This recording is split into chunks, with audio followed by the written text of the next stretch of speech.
Okay.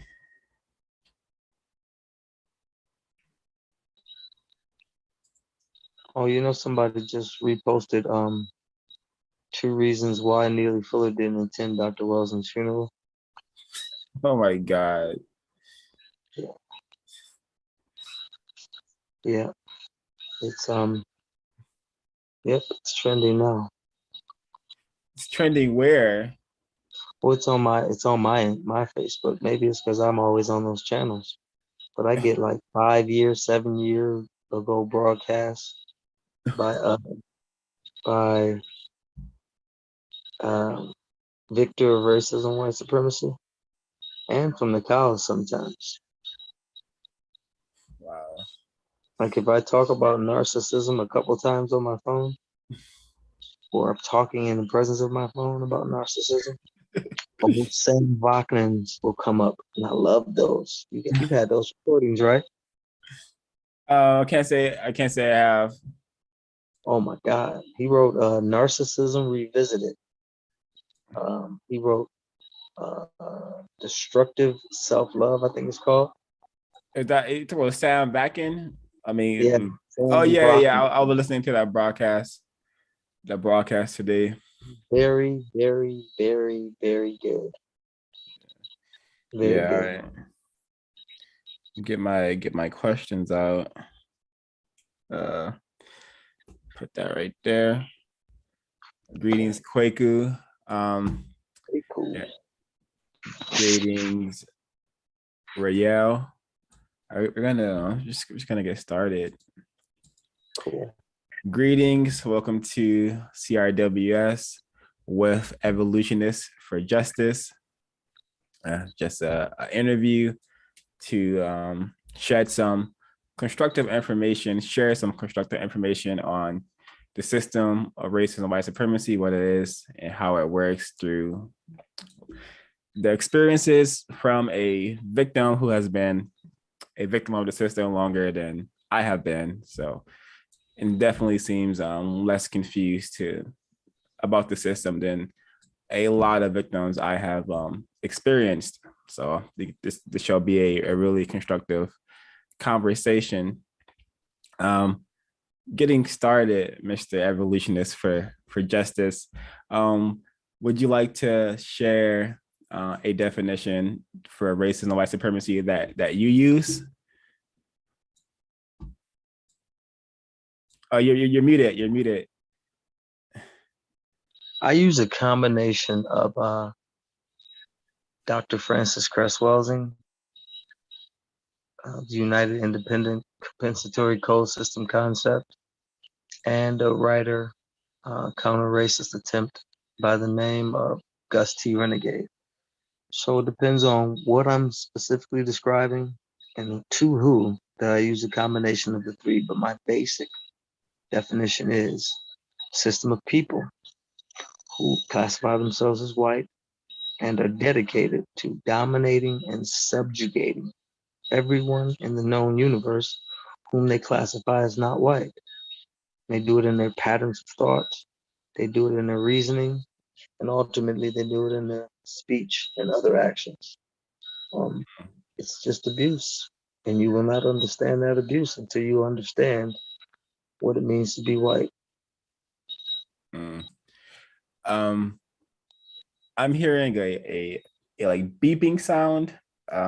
If Those are bugs.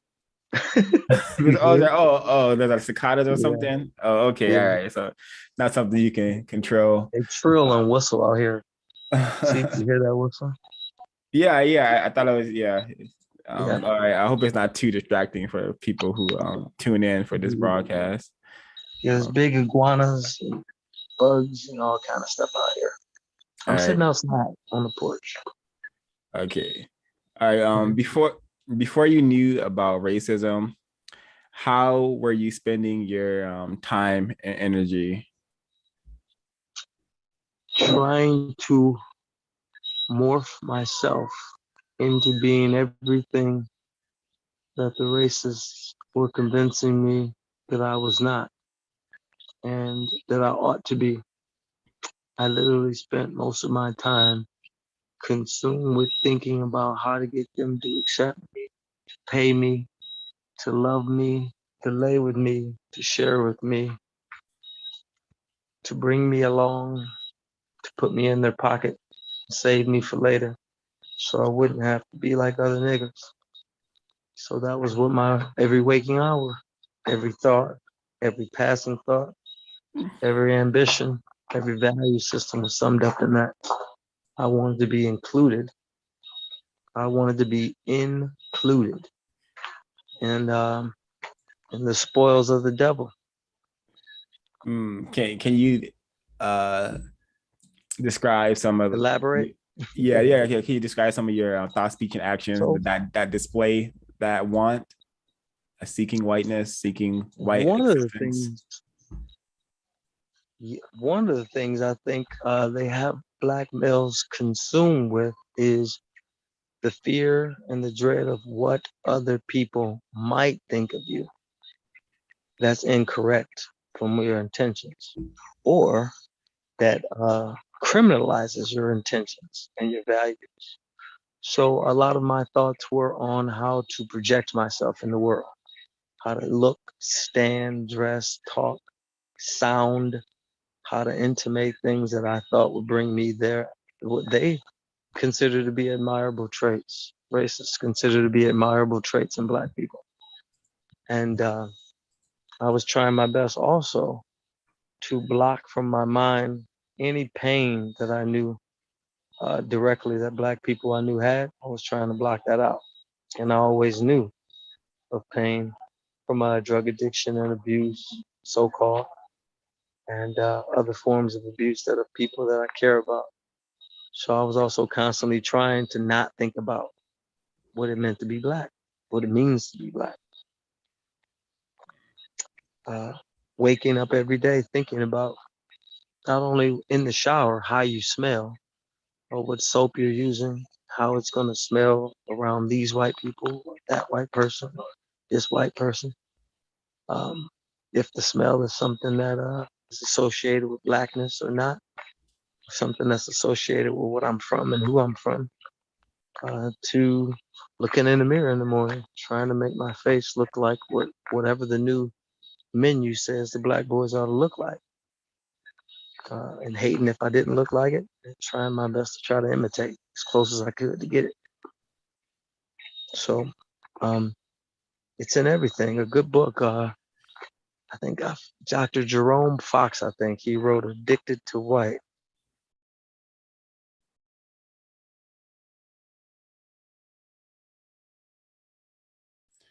It really breaks down how, and it is like a prison to constantly be afraid of the omnipotent overseer, as Frantz Fanon described it in Blackface, White Mask, Black Skin, White Mask, Mm-hmm. I think it's called. But trying to get ahead of the rejection, constantly trying to get ahead of the association with the taintedness of blackness, Dang. consumed me in every part of me, and it warped my personality. Still does, still does. Mm. What were your attitudes towards when you were more confused? What were your attitudes towards black people compared to white people? Um, I was raised to believe and conditioned to believe that black people were inherently evil and mistrustworthy and liars and schemers, connivers and abusers and violent, because I was given that history through the diseducation of my masters. So it took a while. You know, none of us are born that way, but over time, you learn to doubt the abilities of black people. One, and you understand what the code calls racial mathematics, the effect and the impact on people that the system of white supremacy has. We become so self-hating, we do exhibit all these works of the flesh. And because we don't know we're getting some communication hiccups. I think you're walking away from your Wi-Fi connection that may be causing the disruption. But the last thing last thing I heard was that we exhibit. Last thing I was able to hear was that we exhibit. So you may have to. We exhibit. When you begin to get into learning about the Bible as you get older as a Black person, the Bible describes what are called the works of the flesh and the fruit of the Spirit, meaning godly attributes and the attributes of those who don't know God. Well, if you don't understand racial mathematics, the impact of racism on Black people and how it degrades and demoralizes us, you easily believe the assumption that the racists give is that you people are always like this, um, before slavery, but now especially since slavery, you don't have any moral uh, base or moral aptitude in order to set yourself aright. And right after my adolescence, during the beginning of my adolescence, white supremacists dumped a bunch of crack cocaine and heroin into the areas I was forced to live in.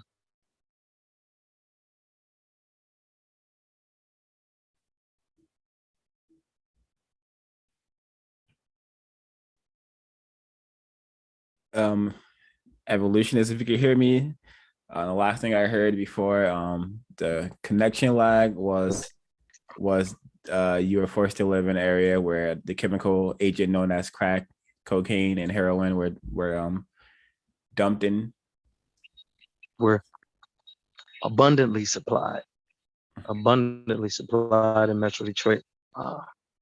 And that began to offer Black people a deeper substance abuse as a demoralizing effect. When people are disappointed, frustrated, and have cognitive dissonance about religion, you're educated, you're free, and then they experience otherwise. It's easy to go into drugs to help escape that mental anguish. That reality doesn't line up with what you expected it to be and what you hoped it to be. That breaks the mind. That really breaks parts of the mind. It's hard to recover from. And unless you are willing to go through the pain of learning the truth about everything that you formerly assumed to be true.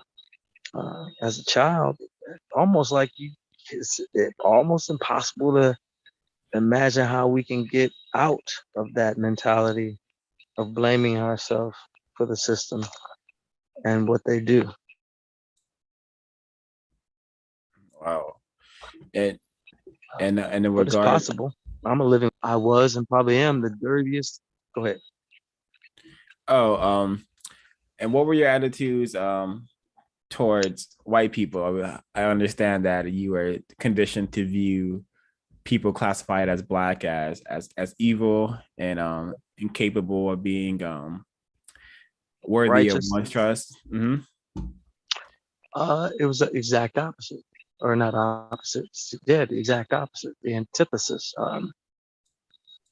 I really did believe that white people were the only ones who knew how to do right once anger came into play. From seeing, law enforcers and bill collectors and maintenance men and women and just white people in authority coming around and making the toughest, scariest Black people be quiet in a corner or leave. That reiterated in my mind that, just like school says, Abraham Lincoln was a good man. George Washington was the father of the nation. It reiterates the lies they tell us as little babes, especially on top of it that, the son of God is white. We all assume his daddy got to be white. Got to be. I thought about the Quaker Oats man too. I thought about Captain Crunch.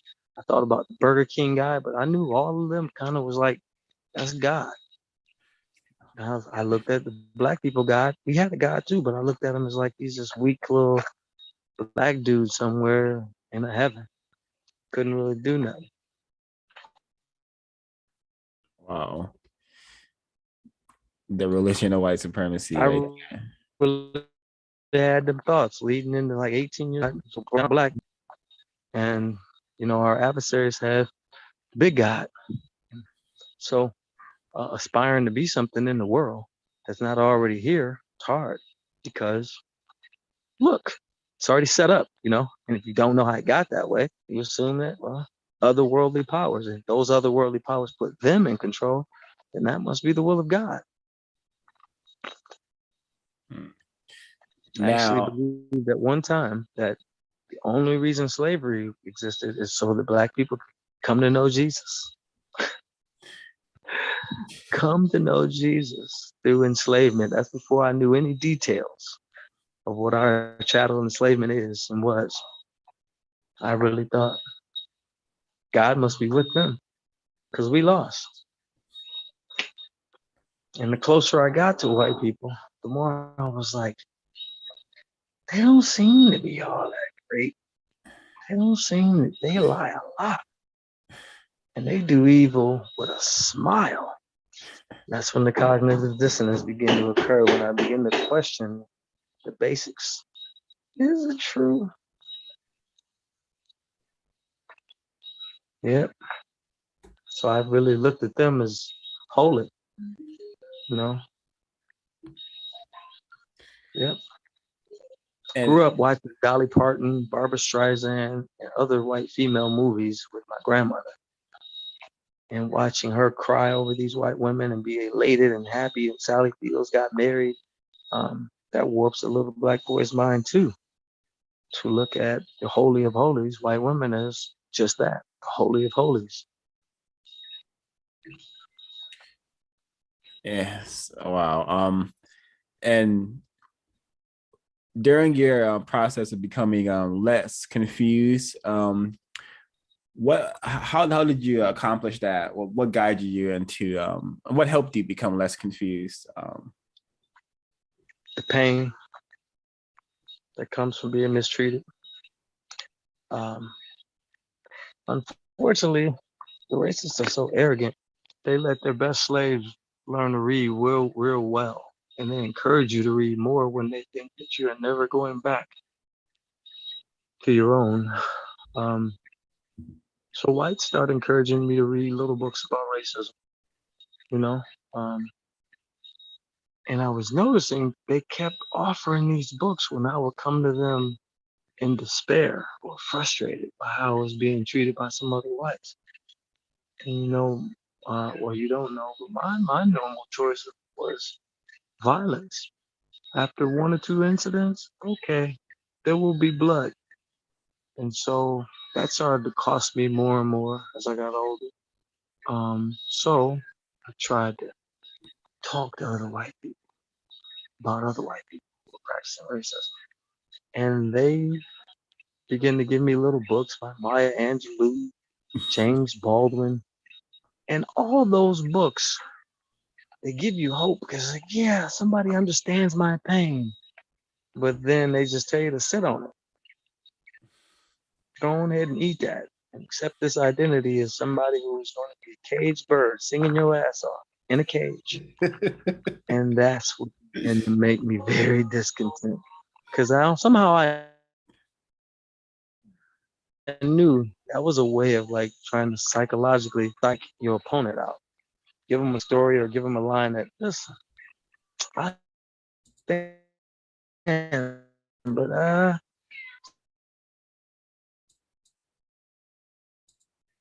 We lost the last thing I heard was just a way to psych you out. I think. So did their weapons. among the books that you were recommended from suspected racists, were any of them the ISIS papers or books that would allow you to counter racism, white supremacy? Were any what? Say again? Say, were any of them what? You said? Oh, were any of the books, like, were you ever recommended the ISIS papers or any Oh, books no. that provided solutions to Oh, racism, white no. supremacy? Oh no. So in like third grade or fourth grade, I got caught. I had found a copy of one of my uncle's autobiography of Malcolm X by Alex Haley. I found it in one of their like old college book bags or suitcases or something they brought back from college, and they were all kept in my grandmother's house. So I got it and started reading it, and by the time I was in like second or third grade, I was already reading at a high school level. So I had a Webster's dictionary always handy, big red Webster's dictionary in my so-called family at my grandmother's house, and I started reading it. I think the second day she caught me, although I knew, and she caught me like the second day. And I remember her words. She looked at me and said, "You gonna get in trouble." That's what she said. She snatched the book from me, said, "Don't read it no more," and she hid it. I found it like later, and I started reading it again. I put it back somewhere, I think. It wasn't where exactly where she put it. So then she got rid of it. So I went to school and found it. Yeah, I went to. I used to go to. See, I think this was in fourth or fifth grade because I used to go to the high school for half a day in this gifted program back in like 80 something. And that was before they had all this gifted stuff. They had a bunch of experiments around the country, and I was one of the kids that was taken out of the elementary because of my. And I found it in the middle school or the high school library, and I stole it. And who caught me? Somebody caught me and either called my grandmother or sent a note home. And then my grandmother was like, "Yeah, you're gonna get in trouble. You're gonna get killed. Don't let no white people see you ever reading this. Don't read that stuff about him." She may have even told me he worshiped the devil or something. Yeah, that Um, was the closest I got to something being counter racist. yeah, it's Close. well, was your grandma heavily indoctrinated in the religion propaganda white people have set up for us? Definitely so. Almost until she died. Yeah. She was indoctrinated with the lies of Jesus. Wait, naked baby Jesus. And that's really what kept her. It showed me, really, that, and I realized this on my own. Ever I thought about being against racism, I immediately got afraid of God being upset with me. So then I realized, wait a minute, white supremacy is God. They dominate everything about us. And when we think about resisting them, we become afraid as if God might be against us. White supremacy must be God. And so that was like, it's almost like, man, if we really want to, every weapon they use against us, we can just think and jujitsu right back at them. You know, Pam the Great, interracial con game, when she said during an interview, it's not a compliment when a white woman wants to sleep with you. She wants to destroy you. That's why she wants to sleep with you. She wants to make you a personal trinket of victory. That is so true. It's so true. If we just look at the weapons, we can reverse the weapon. Just looking at it, like, wait a minute. I've never seen a white woman that's really attractive because she's attractive. It's because we're so unattractive in a weak position. And the older you become, the more you want power, the ability to make your desires a reality. And that's why they're so attractive. Because we all know, even a 5-year-old white girl got more power than any black person you know walking. And I think that's a good segue into your experiences with suspected racists known as white women. Would you like to share some experiences regarding how you were treated by white women before you were confused, and now that you're less confused? I was treated like a big game prize, big game trophy. Yeah, like big game trophy. Uh, Always have been since I was young, uh, and still. But now it's more a little bit more like they bring out the big guns, and so it's more wealthier, so-called whites, more open to offering stuff up front in exchange for sex. Um, but that's how they look at is true, Mr. Fuller. I mean the code, and he says it. They pick out and separate black males who they know have exceptional intelligence, and they begin to feast on your psyche to where their movies, their entertainment, their books, and then their personal interactions with us through the prison system called school, they try to reaffirm and affirm that you can really only know true love from a white woman. True, sincere, gentle love. A mother's love from them. And because I didn't have my direct caregiver, so-called mother and father, it was easier for them to do so. Much easier. Because there was no one to really refute the programming. You know, we were taught to draw family pictures, always mommy, daddy, and the kids. Mommy, daddy, and you. Never grandma, you know? So that was something they began to project as a degraded position to be reared directly by the females who produced the male or female you came from. So white women were able to tell me at an early age because I watched Leave It to Beaver, black and white. That Ward and June Cleaver was as good as it was gonna get. If I couldn't act like Ward or get a June, I really couldn't know that life, that happiness, that love life, that family. You know? Dang, what damage was done to you when you were being raped by a white woman, if you can recall? When I was 11, I think I was 11 or 12, was my first direct sexual encounter with an adult white woman. And before that, black people I came from were taught that, it's a shame to even let kids think about sex, let alone teach them accurately about sexuality and their sexual existence. Um, so only thing I had seen prior to that was probably mistakenly walking in a couple times on my brother or one of my uncles, but nothing like I never had seen porn or none of that.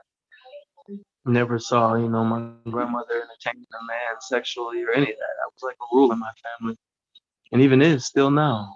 When I attempted to be married, I couldn't take the woman female I was married to my family's house and just have sex. And, the room we were sleeping in, we usually had to sleep in separate rooms. Even my uncles, when they would come home from the military with their wives had to sleep in one room and they had to sleep in another. All the boys, just like when we were kids. And so, this white female lured me and another non-white pal of mine out. I think, yeah, we were both in fifth grade going into sixth. And it was a summer. And How old was the white woman? she was 19, I think, 18, 19. Yeah. But she had been having sex for years. She was an adult. She was an adult. And it was her and another white woman, and they were supposed to, sexually molest me and him. And he was all for it. He had already had sex with an adult white woman, and he was 12. And I had, I hadn't even nothing, even been touched. And so The other white woman didn't uh, didn't want to what they call make out with me because she said she didn't make out with niggers. And I think she eventually told her, I don't suck nigger dick. And the other non-white boy was so-called Mexican. And so they both kept kissing him and playing with his private parts. And then the other white woman just, told me to pull out my penis, and I didn't do it fast enough. So she unloosed my pants, pulled my zipper down, and pulled it out. And yeah, that was the beginning of the fall. Yes, indeed. Wow.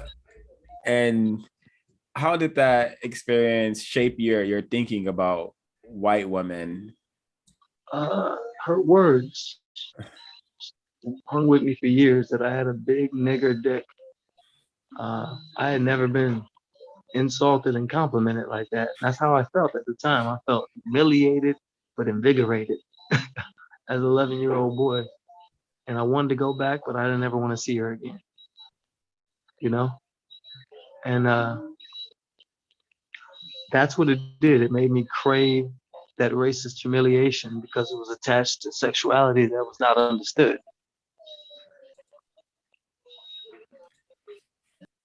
Now that is a appalling experience and situation, and I hope for people who will come across this broadcast an example of the mindset of racist man and racist woman. Wow. And yeah, but tragically that was not your last experience with white women. So please do share more about the racist attacks you've experienced in the form of sexual rape / aggression I from can white give women. you yeah, so what I found with them is racists are constantly trying to entice what they project onto their victims. They want to bring out what they've declared you to be and what they've not just been told. See, they do the trick of they believe what they've been told. That's why they test the waters. So Sam Bachman said it best. Uh, Racism is institutionalized narcissism. So what racists do is they create the deviant juvenile black male who is obsessed with sexual depravity, but not so. They know that most black boys that are interacting with whites are very, very deprived. A lot of times deprived of basics: food, nutrients, water, clean clothes, warmth, all those things. They know that's why we're hanging out. That's why we came over. That's why we said we'd come and play video games or come look at porn with them. It's because of all the other things we lack that they have. But they want to project it as this: oh no, you just want us sexually. And so at the same time, they're trying to lure you into that racist stereotype. They hate and despise you because they know that it's not about them. They know it's the stuff, it's power, it's what they stole, ourselves, our sense of identity, truth. They know that that's what we're after. And so every one of them that entices you really looks at you like a piece of shit, as they love to call us when they get mad. Shit. Because that's how they look at us. We are the awful. They're so disgusted that we've been reduced down to these creatures that need stuff, but we don't need them. Wow. And back to your experience when you were 11, and what was that like a common thing happening and that area of the world where white women were trying to find little boys to have sex with? Was that a common thing going around from your knowledge? I think so. I think so because I did it all through high school.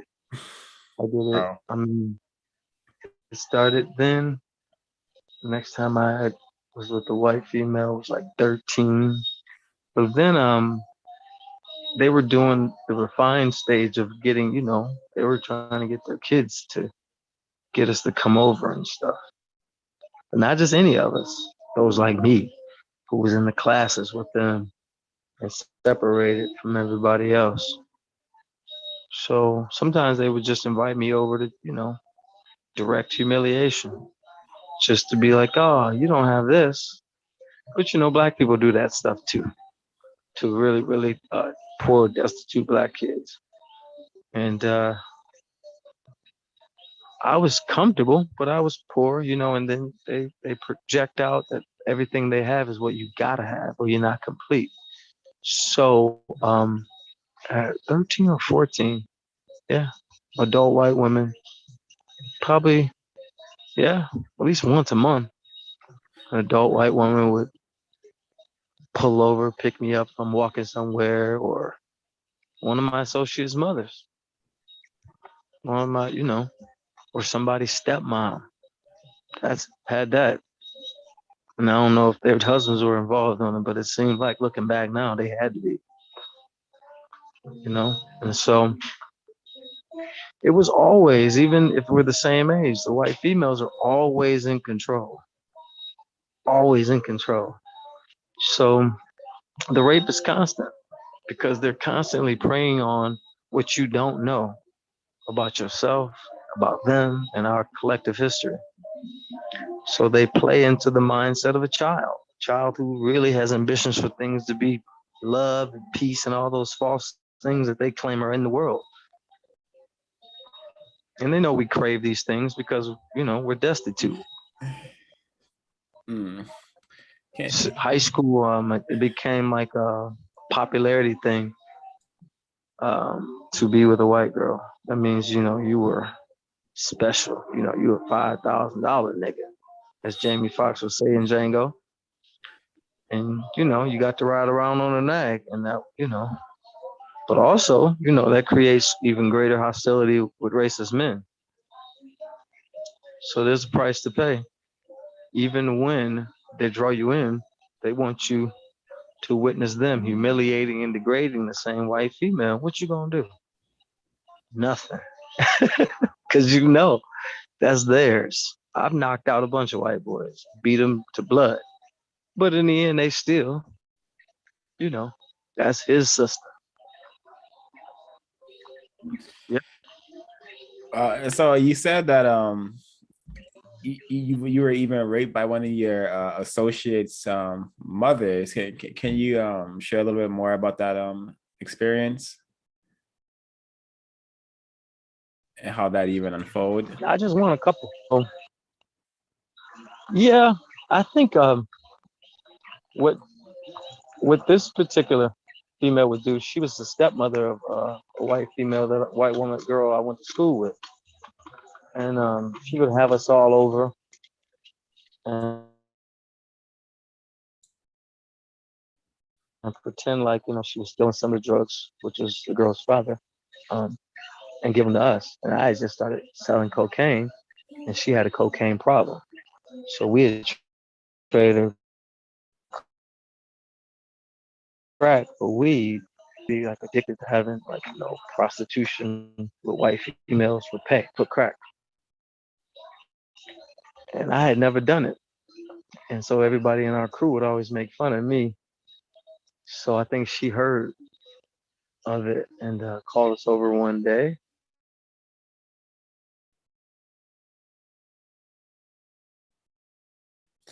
We just lost And we we lost all go over connection. there. Okay. Oh, Yeah, okay. she calls you over one day.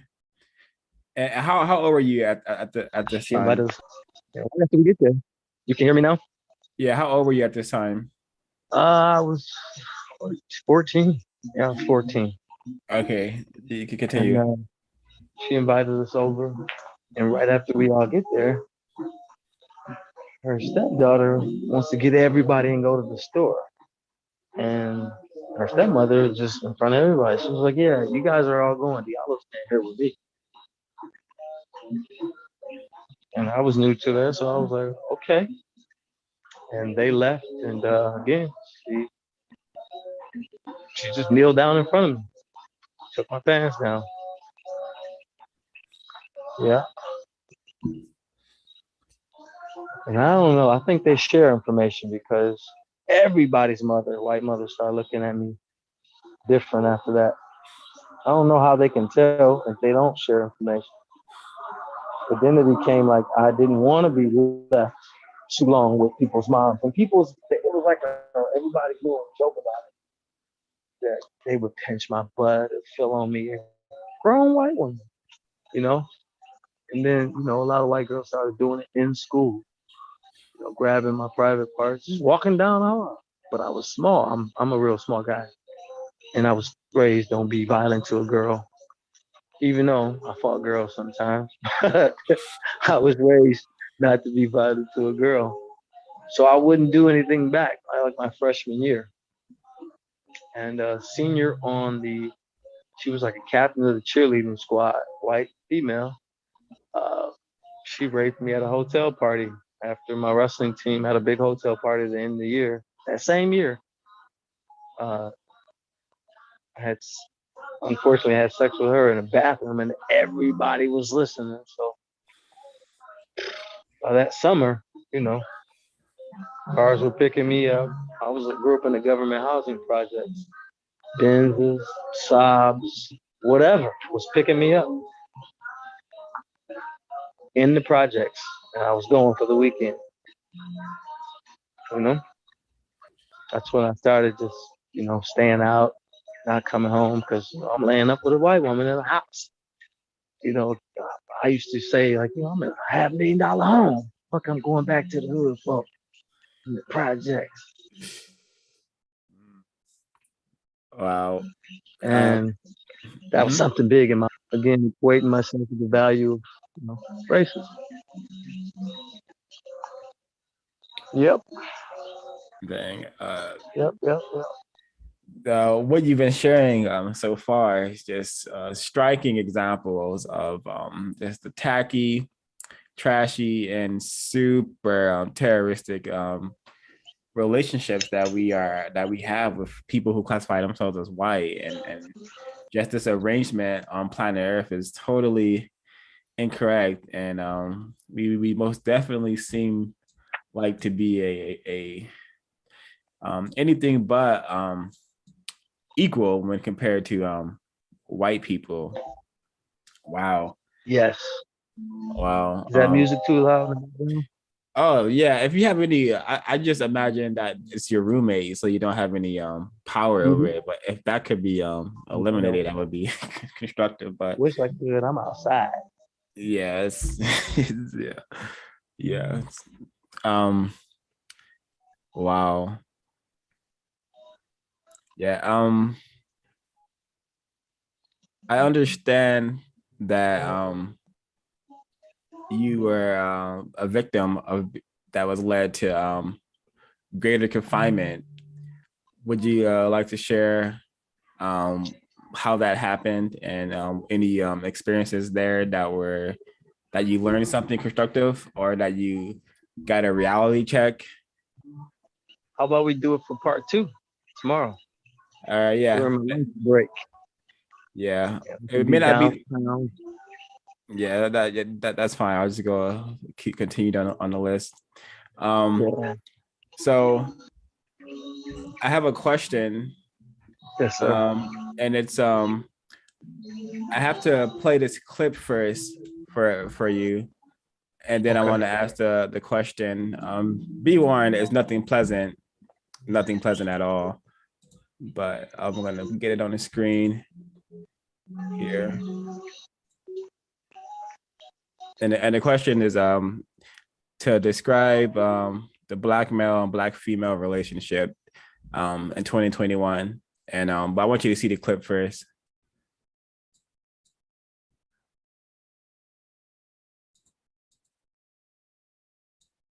Laughing. You doing that shit to me, and that shit is irritating. I have to shit to you. I have to shit to you, my Andre. I'm sick of you. I hate you. I swear to God, I hate you.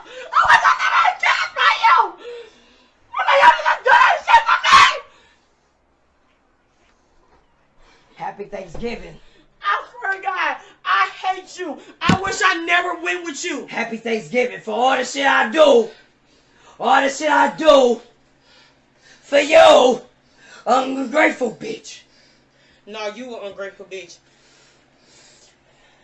You disrespectful as fuck. You gonna snatch my body off on live, knowing that these people are talking about me, and you think it's cool and you think it's funny. It's alright, I'm finna go. It's okay. I'm blocking you. Don't come to my daughter's birth. Don't ask when I'm gonna give birth. Don't come up there. I'm not telling you what hospital I'm going to either. You're not gonna be a part of it. I'm bringing her in the world by myself. Stay the She fuck. gonna know she got a daddy. No, she ain't gonna know shit. She gonna know she got a daddy. I'll tell David and her daddy or something. Oh my God. Oh my God. Did y'all hear what this? Oh my God. I swear to God. And since you want to be funny, snatch my body off. And I fucked him while I was pregnant with her too, bitch. That day you sat here and I went to go get Cam, that's what I was doing. I was over there getting fucked, bitch. How about that one? And I don't give a fuck.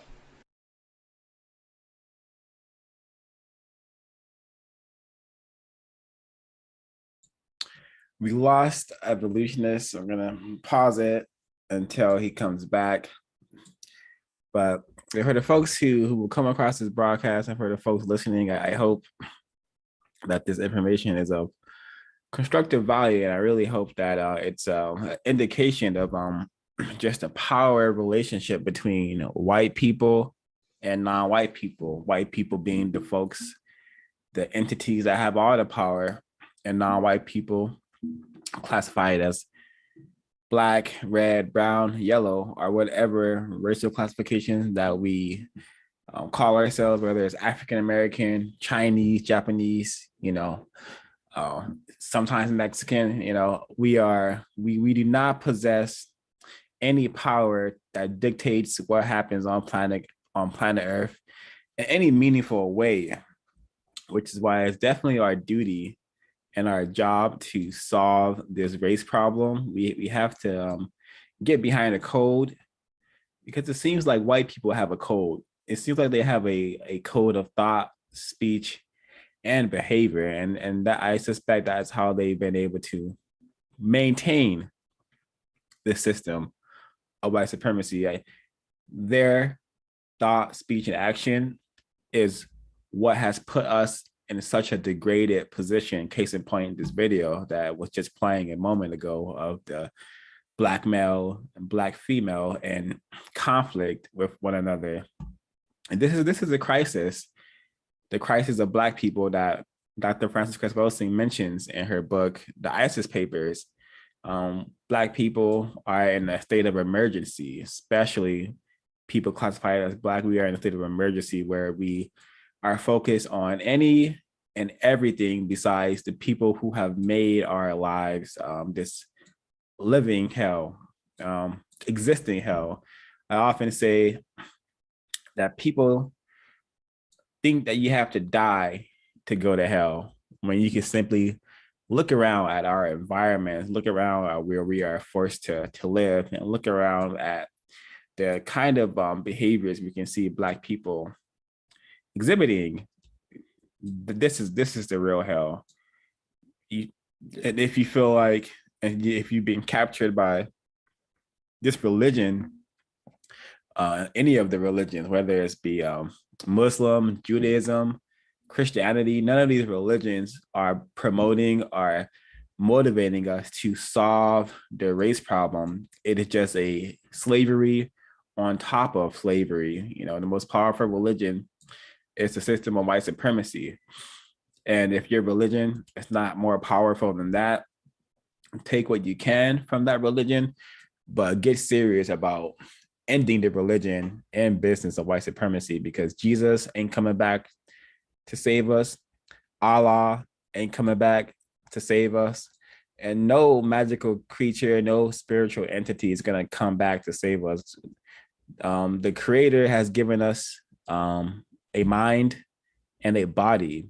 So we must use this mind and this body gifted to us by the creator to solve our own problems, because white people did not wait for Jesus to come back to create the system. They did not wait for Allah to give them permission to create the system. They did it, and they allow it to, and they perpetuate it, and they maintain it, and they refine it without permission for anyone. Because if you're really paying attention to what's happening on planet Earth, racist men and racist women, they are the closest things to God that many of us will ever experience, because we have been led away from any sort of real spirituality that would connect us to a greater power or the creator.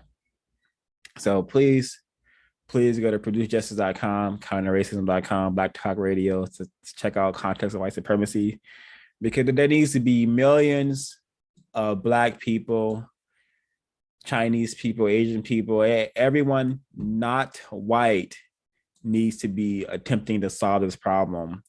And our best bet is to begin to use the codified thinking and codified speaking and codified action. That will get, I suspect, the white people to do one or two things. They will begin to sweat, because they will have never experienced a collective of non-white people actually serious about solving the problem. At least not an effective number. So when they begin to see that, that smirk that they often have when they're mistreating us or when they are deceiving us, that smirk will turn to a panicked sweat, I suspect, and then they will have to help us produce justice, or they will have to kill us all, and we will have to enact counter violence, counter war, which should be taking place no matter what. All right, evolutionists, I'm gonna continue the video. There's about 30 seconds left, and then I want you to answer the question, and you can use this video as a reference, of course. So you think that's funny? Yeah, it's real funny. Bitch, I cry real tears, bitch. I got real feelings, bitch. I don't give a somebody, if you got someone, don't you love when I come around? What do you say? Build you up, then I'll take you down. Don't you love when I come around? So this is the crisis, the state of emergency that Black people are in. And the question again was, Mr. Evolutionist for Justice, can you describe the Black male, Black female relationship from your observations and from your experiences? If you're speaking, you are muted. Man, where do I begin? Oh Lord, wait, would it be possible for you to go to a place where the music is? Can you hear me now? Is that better? Yes. Okay. Man, it's wow. The only way I think we can correctly understand what our problem is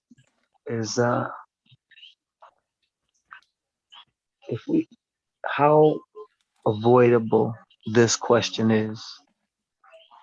Why are we together? Right? What are we together for? And even more important, why do you exist? And why do I exist? The racists have convinced many of us that we can be like narcissists, which is not true. But you can try and drive another or various other victims into making you the utmost importance. Number one, it's impossible. The racists will never take second place to a Black male or female. So everything you do is really showing that they are the utmost importance because they're the reason why we pay bills, we pay to exist in an abusive system. They're the reason why we have to be aware of our so-called social standing because even as a slave, you can be forsaken by the slaves and your existence can get even worse. Um, but I can say for black males who are beginning to understand, know that if you choose to share a dwelling with a black female on any terms, you will experience hatred. If you've never been directly hated for no other reason than that you exist, don't do it. Don't do it. You have to know that hatred for no reason will be your regular meal regularly. There will be mysterious things that you can't understand that are your fault. So if you can't take insults and being openly degraded and spoken to in ways that you would probably take the life of another male easily with no remorse, don't try to live in a dwelling as a cousin, auntie, mama, girl, any of that. They, yes, it's true. The more influence a system of white supremacy has over that female, she's going to show you bitter hatred and tell you in the same breath that she loves you. But I say that to say also, black females have done far more to contribute to black manhood than we've ever done to contribute to them being women or to make, gain, or protect their womanhood. So it's the racists truly have us in a horrible, horrible, tragic arrangement with each other, trying to be the complementary sex in the same dwelling. In the same dwelling. Study hatred, understand it, accept it, detach your emotions from it. Because if you don't, your reaction to that type of hostility when your intentions become constructive, the hatred increases. So know Beyonce's song, "You Are Replaceable," and more than likely, you're gonna be replaced 4, 5, 6, 7 times if you try to dwell with one, even if it's just a so-called relative. So that's what I say. That's the best advice. Is that, Well, yeah, if you can, um, do you think the but it's dynamics hard. do you think the dynamics would improve if the black male and the black female had an understanding of the racist man and racist woman agenda to keep us in this sort of conflict with one another? That's the only way. That's the only way. Only that you're gonna have even some constructive events, some constructive interaction, conversation, constructive silence. That's the most profound thing I've found when living in a dwelling with other people who know the code. You can go all day and not say much, and it's totally fine because you're thinking and they're thinking. And when you do talk, you don't even end up talking about one another. You end up talking about the usual suspects. So it's like you gain a camaraderie and an affection that's deeper than you could have with any other victims. Only victims who are actively pursuing an attempt to counter the system. Yeah, yeah. Wow. And Okay. also, I think the reason why it's so imbalanced, I think, is because everybody is taught that we're the number one threat. Anybody of color, and of course our oppressors. So their war against us, like is open. with the black female, they're giving them trinkets and comfort, gifts to cooperate. And by nature, I think, by gender, they're afraid of direct hostilities from white supremacists because they can bring life, you know? So they have a deeper intelligent fear, but it gets muddled with the trinkets that the racists give them. And black females really been taught that they have a penis somewhere deep inside, that they have some type of social right to try to be a male. And it doesn't work. It doesn't work because they don't do it with white men. And when they do, they get hurt quick in the ways they don't like to be hurt. The trinkets go away. With us, they might get the jaw broke. They can heal. But if racists cut you off from the promotion or a job in a certain industry, they know that's a lynching. That's what Dave Chappelle said, and I'm thanking for that. To take a man's job is to lynch him. The racists been knowing that. That's why they stopped doing the lynching, the physical one. Because it's more exquisite to see you 5 years ago in an office in a suit, and then to see you wandering around LA talking to yourself in your own urine and feces. That's much more exquisite punishment and oppression. So I think, unbeknownst to them, black females, I think any of them listening, I think if we be honest, you know when you own one for massa. You know when you're trying to impregnate us with fear that's not based on intelligence, but that's based on let's keep the trinkets, let's keep the comfort level instead of waging this war, anti-war. So I've been learning to ask and to say to black females, you're acting white, you're arguing white. You're arguing with me like you're a white woman and you don't have that type of power. So stop it. You beating up on somebody tied, bound, and gagged. It really can't be that fun beating me. Verbally, physically, psychologically, it can't be that fun. I'm already bound and gagged. Outside these walls, in these walls. But I think it's we're in that refined stage where the usual suspects really don't got to do much. They can chill at home and watch us. You know?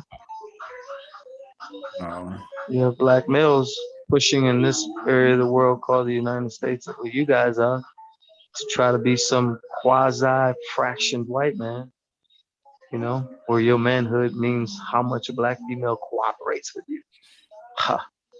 How weak is that?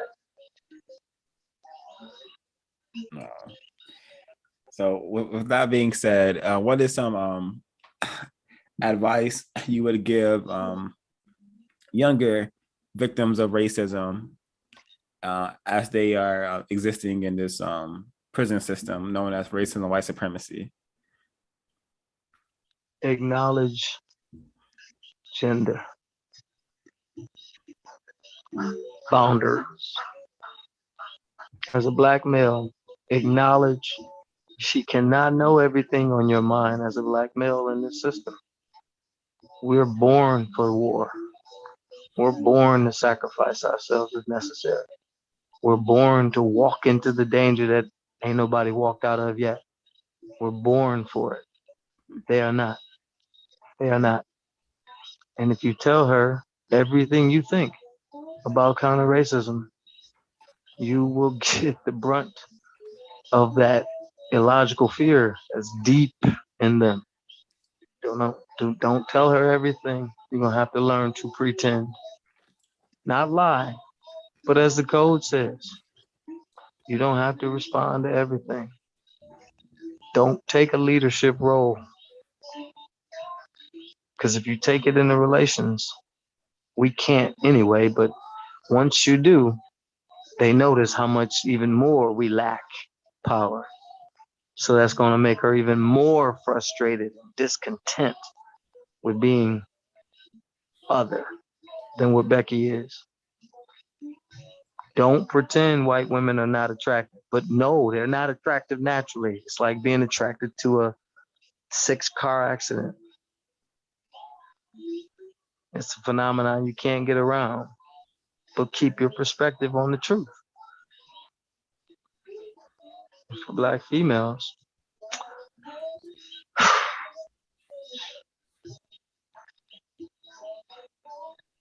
I know they don't believe it, but if you get right in your mind and withhold the vagina better, we will get off of our faces and do better to get back to the vagina. So if you're only having sex with counter racists and worthy counter racists, that goes out like a ripple effect wherever you are.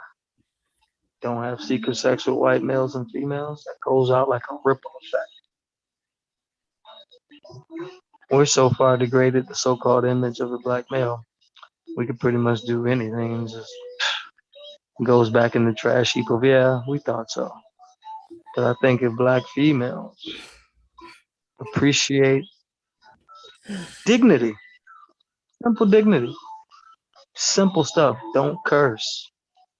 You make Black males everywhere stand up taller, and some ready to die if your dignity is breached by our oppressors. So the more dignity you carry yourself in, the more, I think, my opinion, based on observation, the more Black males will come to the front line and put their bid in, and we get this thing wrapped up. Wow. Straight up. Damn. All right. So my next question is This is a war, man. This is a war. Study them war movies. Them white soldiers didn't tell their sweethearts and mamas stuff they was going through. They can't take it. That woman to try to pull him out the war, get his mind off the war and being at home with her. And it's gonna make him more vulnerable. Do your duty and buck up. Don't let them see you crying. Don't cry. Don't cry in front of Black females. Don't snivel. Don't beg. Don't George Floyd if she's watching you be murdered. Die with dignity. Suffer with silence. But know exactly what you're doing. We cannot keep trying to play Romeo and Juliet. That's it's gonna fall on us because we ain't Romeo. wow. I'm gonna have to use the F word, but understand that I am very much aware that Black families, non-white families do not exist.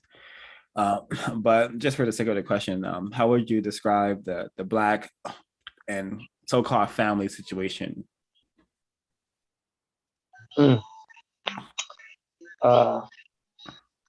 Imaginary. The more you talk to non-white people who don't understand white supremacy racism, they're gonna make it legally soon. They're gonna be able to lock us up. Like your family can get you committed for talking against white people that practice racism. Yes, yeah. There's a great book called Protest Psychosis. That's exactly what they did after all those so-called riots and all that in the 60s. Black males were getting locked up for having and diagnosed with schizophrenia for having a lack of empathy towards white people. Lack of empathy, being suspicious of all white people, believing that white people had evil intentions. Those are 3 things that could get you committed as a paranoid schizophrenic and committed to shock treatments, anal probes, and all other things they want to do to you. One of my uncles had it done to him. Yeah. He was shocked so much to where he stopped talking about racism and started talking about Jesus. And I remember when it happened. Yeah. So that's I think their next wave is they're gonna run at us that, they're gonna make every person a secret TSA or a CSI You know, they got a lot of black people from watching these detective shows. They all I want to find the murder killer bad. Ah. But they don't want to go search for the Dahmers. They want to look at me and you for what they could figure out about our psychological profile and criminalized minds. So we should be mindful of the word family.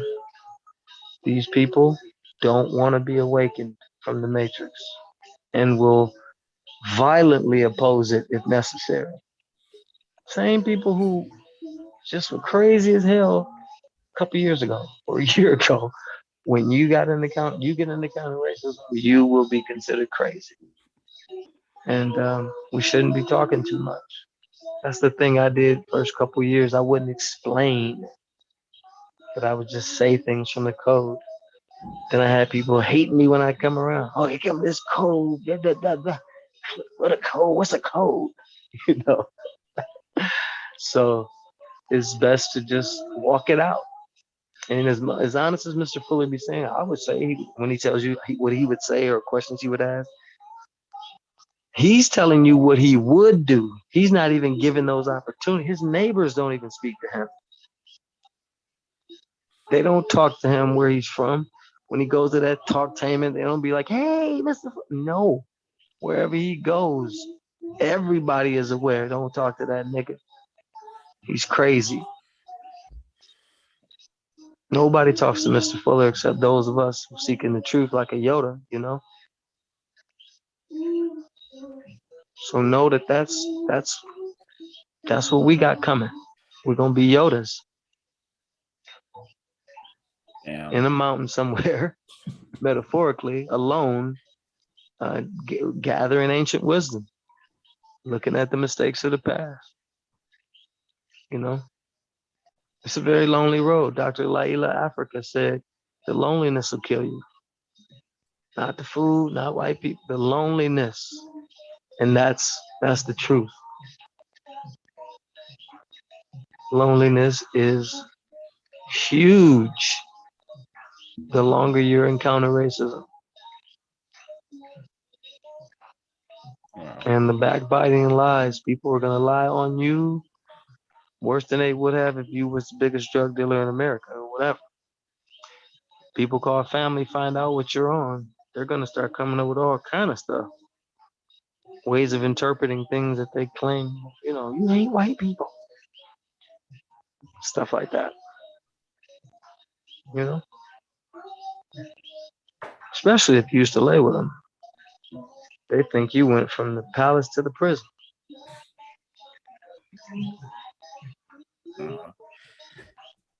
How do you enact intelligent fear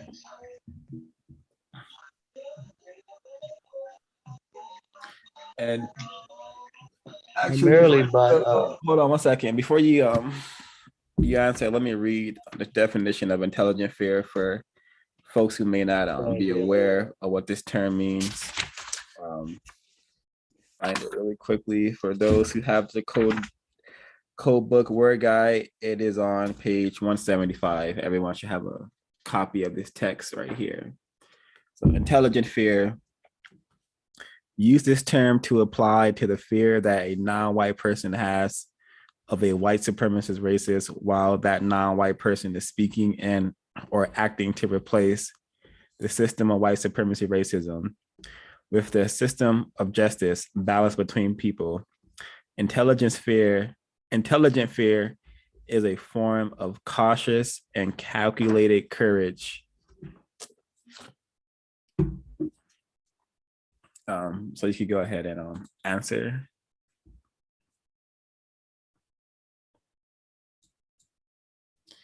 You're muted if you're speaking. oh,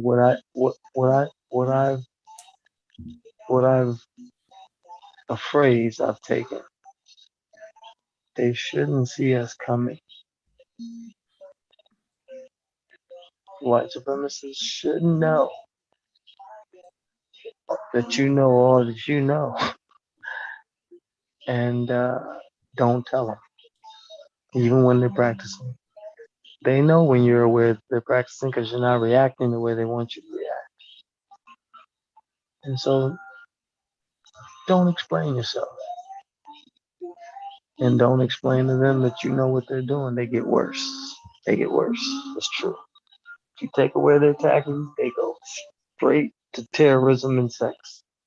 But sex may be off the menu. They don't want you like that. So when they go to terrorism, that's when you can expect you're about to lose that job. You're about to be homeless again. You're going to be walking. Take it from me. Don't let them know you're coming. So every time I do, I got one foot in the grave. So don't let them see you coming. Just blow their ass out the water by surprise and keep it moving. Because the biggest thing with them is once they can't practice like they want to practice, the frustration causes them to go get back up.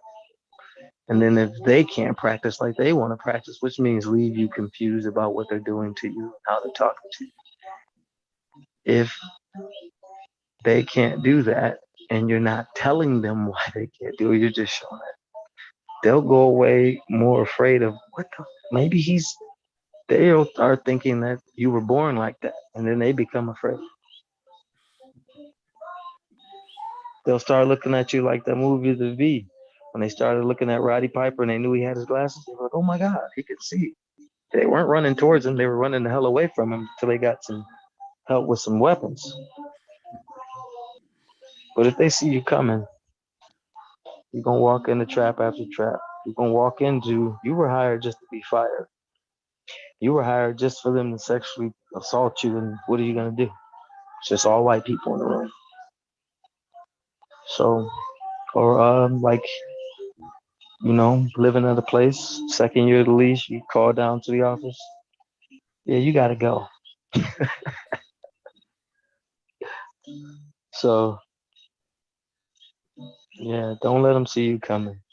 Study in silence, plot and plan in your mind, write down, hide your writings, keep them out of anybody's grasp. And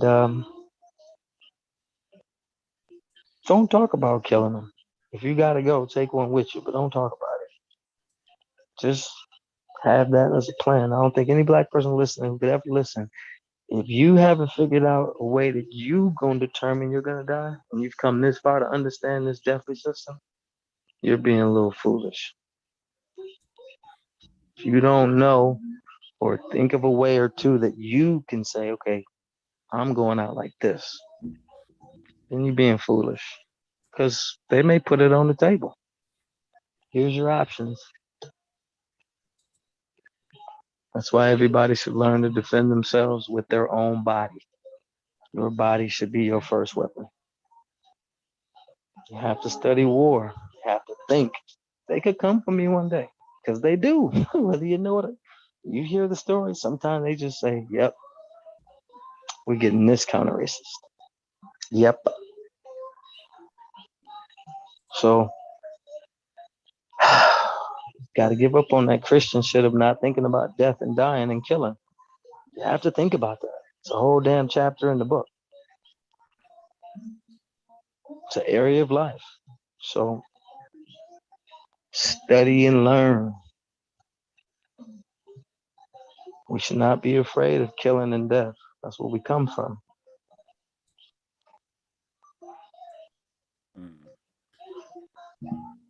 So with your understanding of racism and white supremacy, now that you're less confused, how do you spend your time and energy? Or attempt to do so? Number one is I'm always thinking of, am I thinking about the truth? Is there something I'm not thinking about, or I don't want to deal with about the system of white supremacy? And I'm constantly thinking about, am I walking in balance towards other people? Evaluating. We can think teleologically. We can be in the process of behaving and think about how we're thinking in that behavior.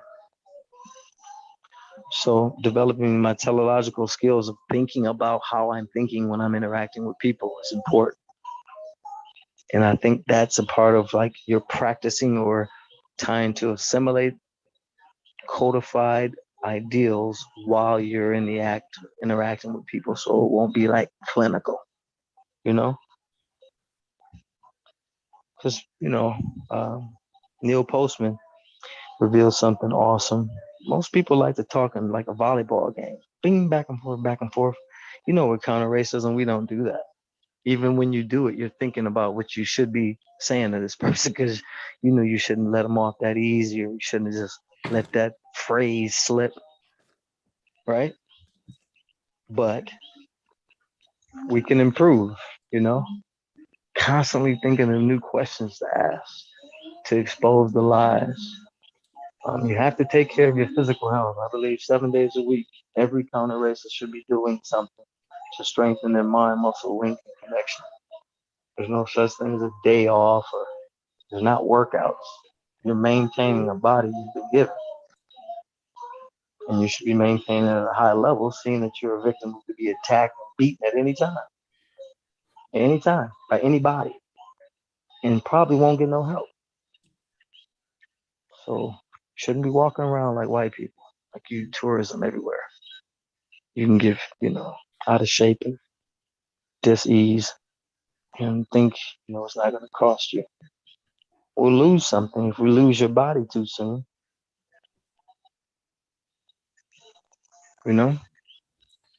So victims should take active pursuit of their well-being.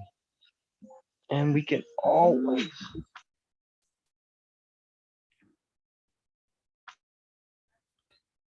Did we lose you?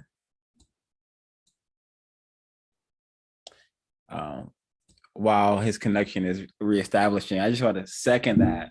We definitely should be maintaining our bodies correctly, our minds correctly. I don't know what's going on. I think the system is just getting more powerful, but for about 3 days in a row now, 3 days in a row, every time I leave my dwelling, I am accosted by either fellow victim or just a fellow victim. White people don't attempt to interact with me aggressively, but yesterday, walking down the street, black male who may be may have been on drugs or something like that, but I'm listening to a broadcast, probably a college broadcast, so I don't really hear everything he says to me, but he definitely he called me a motherfucker, and I don't I am very prepared to defend myself to violently or very prepared to defend myself. And just today, I wasn't accosted directly, but I was in a establishment, and the establishment had rules, and there was a person who came in and may have been a Mexican or may have been a white Mexican. I don't know, but he assumes that I'm in the establishment because I'm a black male, and the other black male is allowing me to be there because we're so-called bros. And I tell him, follow the rules, bro, because he was calling everybody bro. And I'm not here because that's my bro. We're not related. And I just handled the situation probably not on code because we're supposed to stay in the question lane, but I suspect I was dealing with some anti-blackness. But unfortunately, more times than not, when I leave my dwelling, I am armed with some means to defend myself because the system is getting real powerful. And tragically enough, I live in an area where people are just non-white people are just really in a pitiful, degraded state. Where there's not much pretty to look at, and there's not much of anything going on constructively. So every time I leave my dwelling, I understand I'm a black male stepping out into the war field, the battle zone. So if I have to defend myself or run away from a situation involving more than one people trying to assault me, hey, then I'm prepared for it. I work out twice a day. I started working out twice a day because I have the time and energy to do so, and I want to ensure that I'm in correct health. So yeah, I have no doubts about my ability to defend myself, and I have no fear of dying. I don't care to exist in a system of white supremacy. So if I die, oh well. I just hope my will is followed and that there's no memorials or there's no just giant funeral for me. Don't make shirts with my face on it. And don't set up memorials on a street pole and drop teddy bears off. I don't want any of that. Any of that. So yeah, I think Miss Evolutionist for Justice was saying a lot of correct things. You know, we should understand that we should not fear death. We should understand that at any moment we could die in the system, and what really is worth living for in this system. Well, first, we're not even living for it, but what is worth existing for? I exist to solve the problem, to get other non-white people to understand that we should not be living in this condition. We should not be living in this degraded state, and white people should not be in charge. All of us should have, all of us deserve to live in a system of justice, guaranteeing no one is allowed to be mistreated. And those who need help receive help. And if you don't think that we should live in that system, I don't think you should be, I don't think you deserve the air you breathe. It's very simple, very simple. We'll see if he's gonna come back. I do have one more question, and I don't know if the other panelists have questions, but if they do, then I would like y'all to be able to answer the questions. But yeah, go to producejustice.com, counterracism.com, blacktalkradio.com to check out the context of white supremacy broadcast, very constructive. And also check out some of this channel's playlists. We have hundreds of videos, but to see the in an organized manner, check out our playlists.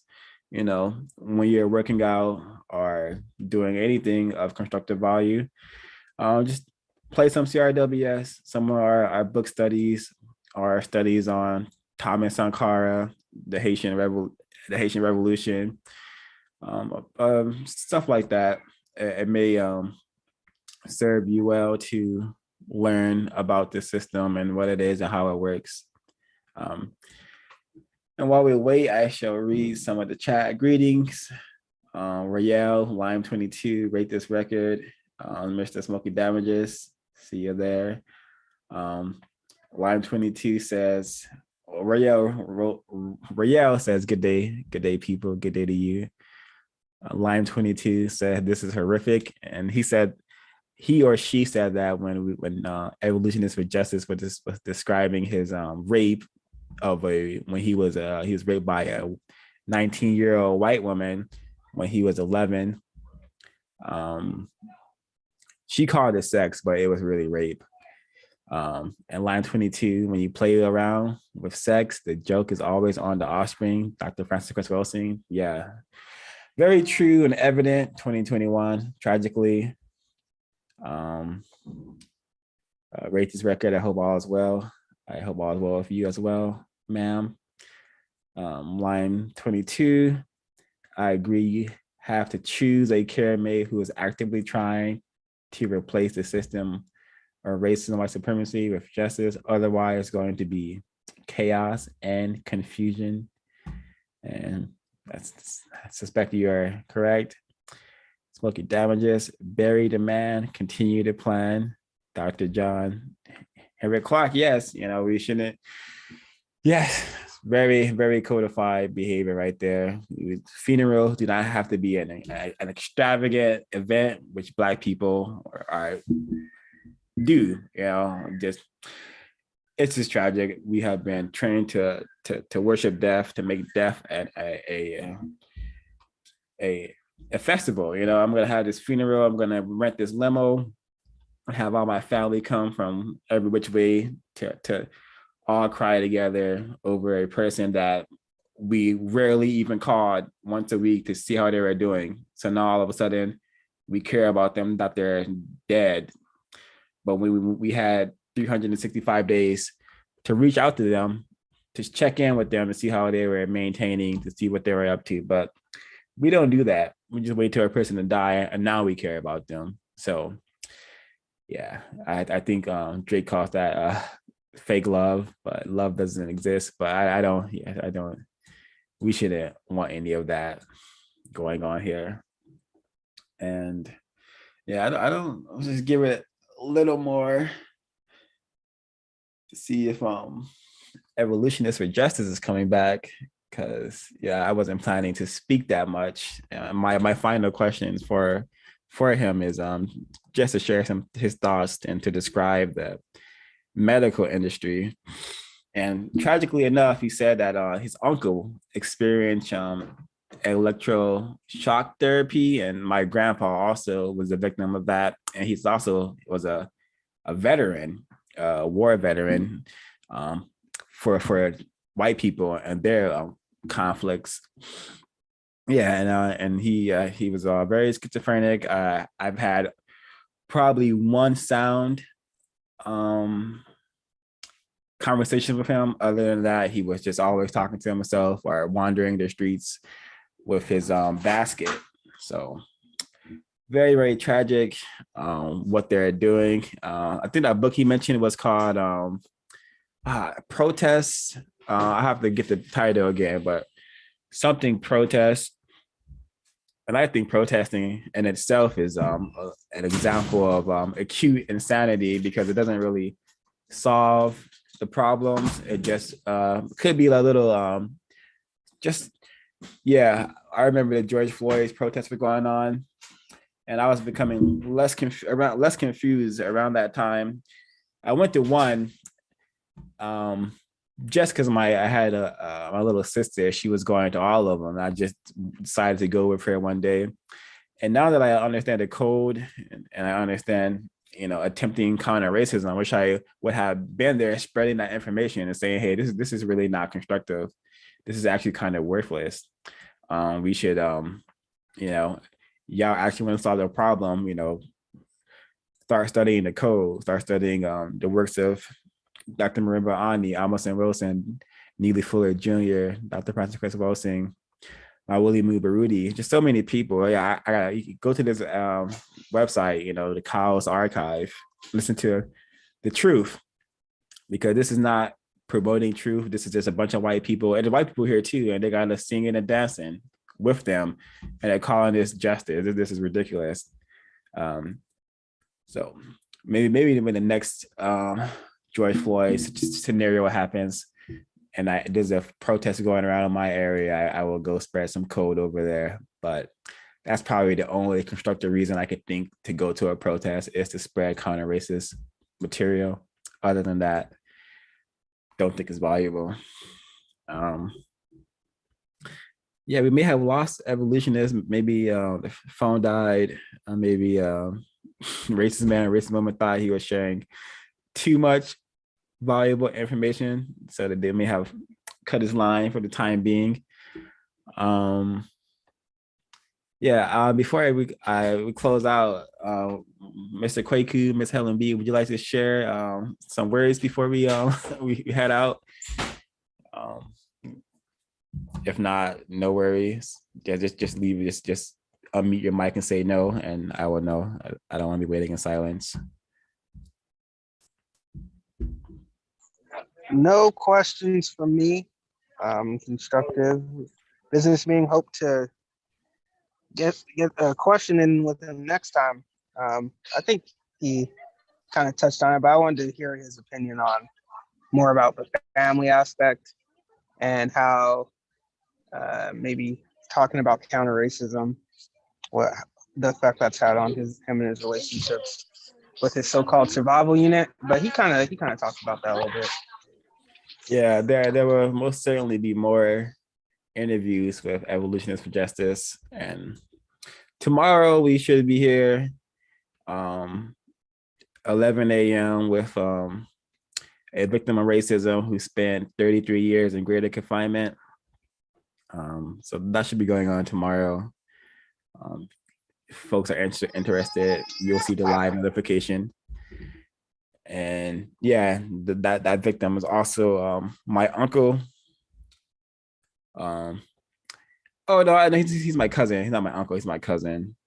But yeah, with the age difference, he functions closer to an uncle than a cousin. But yeah, he'll be here with us tomorrow. 32 years in greater confinement. We're gonna be able to hear about how that transpired and what led him to spend that time and energy in prison. Correctly should be called greater confinement.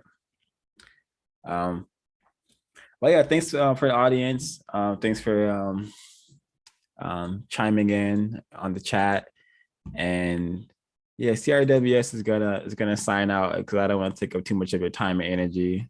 So yeah, please like and comment, subscribe, share this information. This channel is still nigger banned, which means that the white people at YouTube do not put our videos in the algorithm for Black people to see it.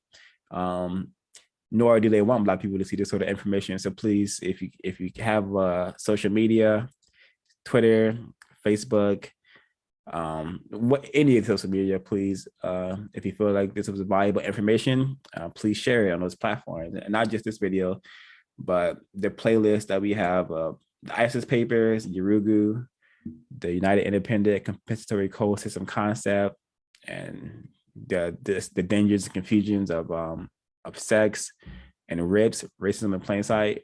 Just check those out. If they're constructive, then please give them a share, like, comment to feed the algorithm. But yeah, CRWS signing out. Thanks again. We're going to solve the problem. We just need an effective number of non-white people attempting to do so. And that's the goal here, to get more non-white people interested and wanting to solve the problem. CRW